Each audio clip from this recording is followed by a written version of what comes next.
बहुत अच्छी है, तुसी बहुत वधिया साडे नाल डील करदे हो, बहुत चंगा लग्या सानू आके। तो क्या बोलना चाहते हैं जो हमारे सानू लगदा भी सारिਆਂ ਨੂੰ ਆਉਣਾ ਚਾਹੀਦਾ, ਇੱਕ ਪਰਿਵਾਰ ਵਾਂਗੂ ਹੀ ਆਉਣਾ ਚਾਹੀਦਾ। ਖਾਣਾ ਬਹੁਤ ਜਲਦੀ ਟੇਸਟੀ ਆਉਣਾ, ਬਣਾਇਆ, ਖਾਣਾ ਬਹੁਤ ਖਾਣ tasty ਸੀ। ਜਮੀ ਘਰ ਵਰਗਾ ਸੀਗਾ, ਖਾਣਾ ਬਹੁਤ ਸਵਾਦ ਸੀ। तो क्या बोलना चाहते हैं जो पंजाब के लोग हैं, क्या बोलना चाहते हैं उनको? ਪਹਿਲਗਾਮ ਪਰ ਇੱਥੇ ਜ਼ਰੂਰ ਆਓ। आप बोलना चाहेंगे कुछ सर?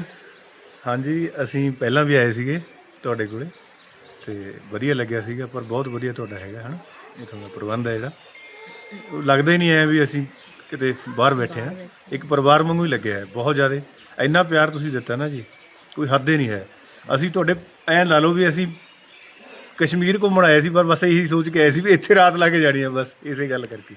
ਨੇੜੇ ਹੈ ਇੱਥੋਂ ਬਿਲਕੁਲ, ਬਹੁਤ ਵਧੀਆ ਇੱਥੇ ਰਹਿਣ ਵਾਲਾ, ਮਤਲਬ ਆਲਾ ਦੁਆਲਾ ਹੀ ਬਹੁਤ ਸੋਹਣਾ ਹੈ, ਪਿੰਡ ਬਹੁਤ ਵਧੀਆ ਇਹ।